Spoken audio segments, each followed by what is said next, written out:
इस कविता के माध्यम से दो बातों को कहा गया है, दो बातों को रखा गया है। एक होती है फ्री लाइफ यानी आज़ाद जीवन, और दूसरी लाइफ होती है केज लाइफ यानी पिंजरे में बंद जीवन। तो यहाँ पर ये दो प्रकार के टाइगर हैं और दो प्रकार के टाइगर की विशेषताओं को यहाँ पर बताया गया है। कविता का नाम है टाइगर इन द जू, और इस पोएम के अंदर कुल मिलाकर 5 स्टंजा है और 5 में से अलग अलग जू की बात इसमें की गई है। तो स्टंजा नंबर पहले पढ़ते हैं।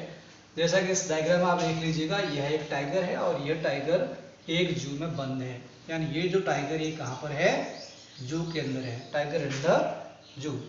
तो इस टाइगर की विशेषता यहाँ पे लिखी हुई कि टाइगर क्या है, उसकी पावर कैसा और किस तरह से बिहेव करता है।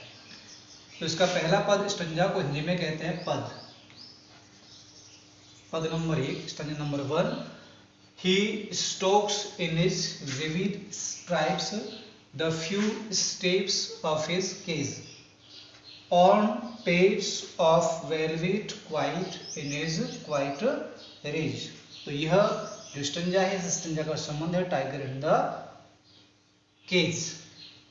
तो यह टाइगर क्या बिहेव करता है, कैसा दिखता है, उसका अपीयरेंस क्या है, इसमें बोला हुआ है। ही स्टोक्स, स्टोक्स का अर्थ यहाँ पे होता है विचरण करना या घूमना, विचरण करता है या घूमता है। स्टोक्स घूमता है, विचरण करता है, Stokes. He stalks in his vivid stripes. Vivid का अर्थ होता है चमकीली, विविड यानी चमकीली। स्ट्राइप्स को हिंदी में कहते हैं धारियां। वह चमकीली धारियों के साथ, he stalks in his vivid stripes, वह अपनी चमकीली धारियों के साथ में कुछ कदम आगे बढ़ाता है, घूमता है, विचरण करता है। कहाँ पर? द फ्यू, फ्यू यानी कुछ होता है, फ्यू स्टेप्स, स्टेप्स को हिंदी में कहते हैं कदम। Few steps of his cage, cage का अर्थ जैसा कि पहले बोला गया है, इसका अर्थ होता है पिंजरा। तो वह अपने केज के अंदर कुछ कदम आगे बढ़ाता है। On pads of velvet quiet in his quiet rage. यहाँ पर दो स्पेलिंग जैसे दी हुई, क्वाइट यहाँ पे, क्वाइट यहाँ पे, इन दोनों का अर्थ होता है शांत होना। यानी उसके शांत मखमली गद्देदार जो पैर है और उसका गुस्सा बिल्कुल शांत है।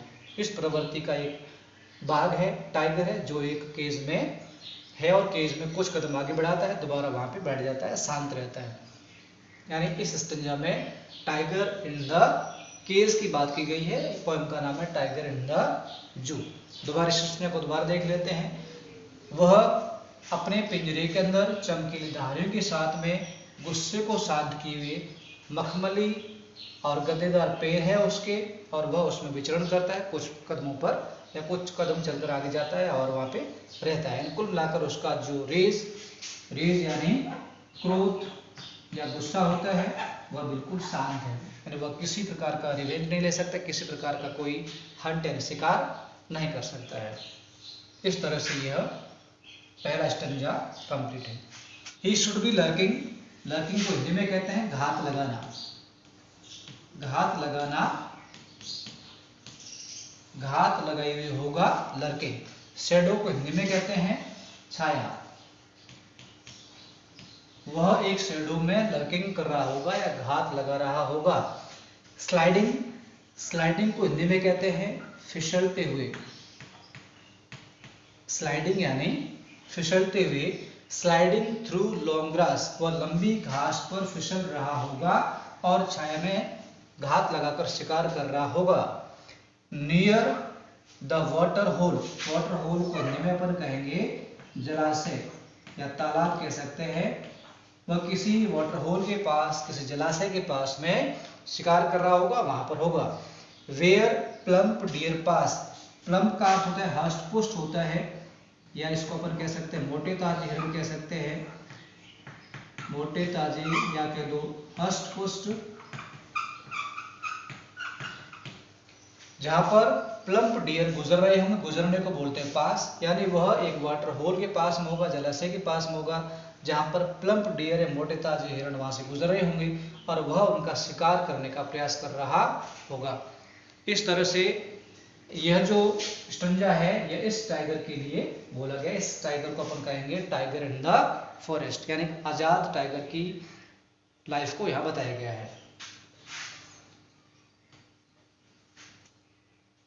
He should be snarling around houses, और यहाँ पर जो संदर्भ है इस टाइगर का, और वह भी एक फ्री टाइगर है, एंड टाइगर जो जंगल में रह रहा है उसके लाइफ के बारे में यहाँ पे बताया गया है। Tiger in the forest, poem का नाम है tiger in the zoo.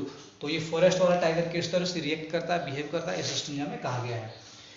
He should be snarling around houses at the jungle's edge, edge को हिंदी में कहते हैं किनारा, एज यानी किनारा होता है। वह जंगल के किनारे पर स्थित घरों के आसपास में स्नार्लिंग कर रहा होगा।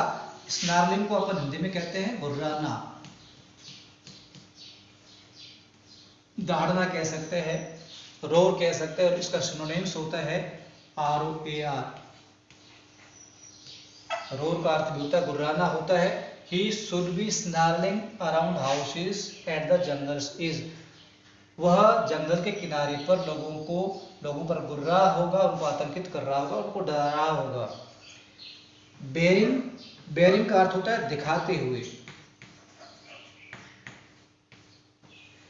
दिखाते हुए, इसका संदर्भ यहाँ पे है तीखे दांत या दिखाते हुए।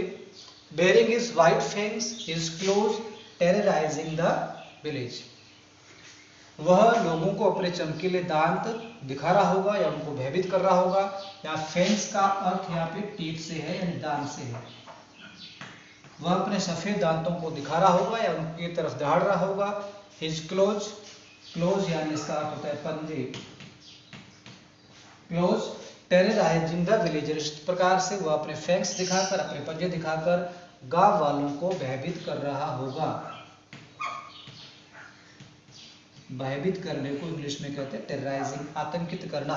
इस तरह से वो विलेजर्स को या गांव को, पूरे गांव को भयभीत करने का कार्य कर रहा होगा। इस तरह से ये जो टाइगर फॉरेस्ट का है इसकी विशेषताएं इस स्टंजा में की हुई है कि फॉरेस्ट में रहने वाला टाइगर क्या बिहेव करता है, फैंक्स दिखाता है, क्लोज दिखाता है, और लोगों में एक टेरराइजिंग वाला माहौल क्रिएट करता है, उसमें डर का संचार करवाता है। But he is locked in concrete cell, concrete का कंक्रीट कंकर पत्थर होता है, तो कंक्रीट का बना हुआ सेल को हिंदी में कहते हैं कोठरी। सेल यानी कोठरी होता है। वह कंक्रीट की बनी हुई कोठरी में कैद है। ही इज लॉक्ड, लॉक्ड यहाँ पे पैसिव वॉइस बन गया प्रेजेंट सिंपल टेंस का, तो लॉक्ड का यहाँ पे अर्थ है कैद है। इस तरह से वह टाइगर एक कंक्रीट की बनी हुई एक सेल यानी कोठरी में बंद है।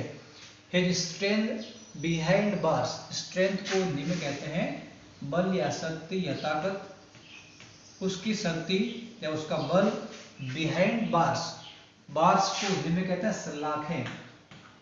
जैसा कि आप इस डायग्राम में देख सकते हैं, इस क्षेत्र में जो लोहे की छड़ें दिखाई दे रही है इसको बार्स कहते हैं। ये जो बनी हुई है ये सारी की सारी बार्स है, और स्ट्रेंथ यानी इसकी जो ताकत है वो उस बार्स के पीछे वो अपनी ताकत का इस्तेमाल नहीं कर सकता है।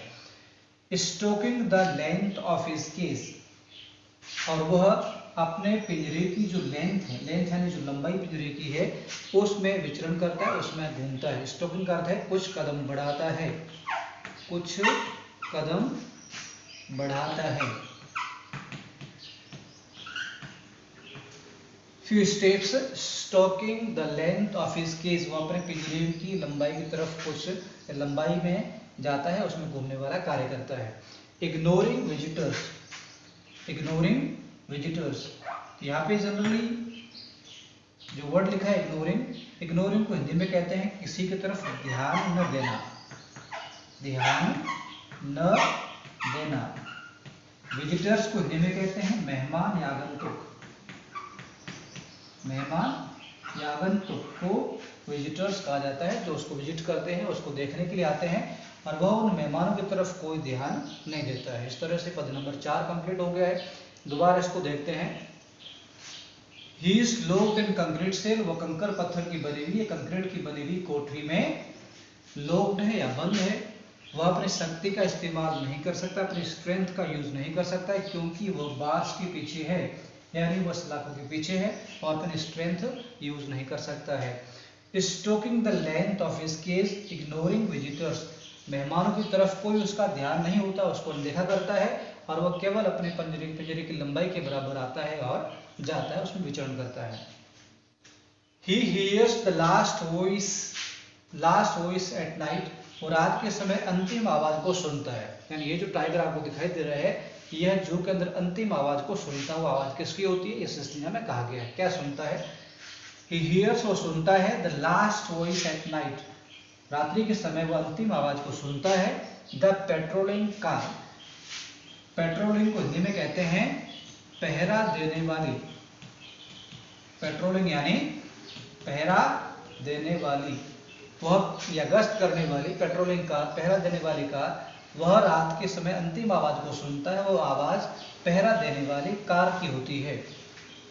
एंड और stairs with his brilliant eyes at the brilliant stars, और रात के अंत में अपने चमकीली आंखों से चमकीले तारों को घूरता है, उन्हें देखता है। स्टेयर्स का अर्थ यहाँ पे घूरना होता है, घूरता है, स्टेयर्स।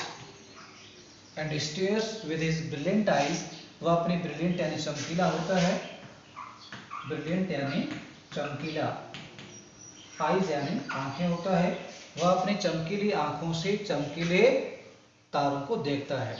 इस तरह से यह जो टाइगर है, एक टाइगर इन द जू है, टाइगर इन द केज है, और वह फ्री लाइफ नहीं जी रहा है, वह एक गुलाम की जिंदगी जी रहा है, और वो अपने स्ट्रेंथ को, अपने पावर को यूज नहीं कर सकता है, वो नेचुरल बिहेव नहीं कर सकता है। इस तरह से मैंने स्टेंजा 1 से 5 पढ़ ली है। पोएम का नाम है टाइगर इन द जू, और इस पोएम के जो क्वेश्चन आंसर है मैं अगली वीडियो में डालूंगा। Thank you.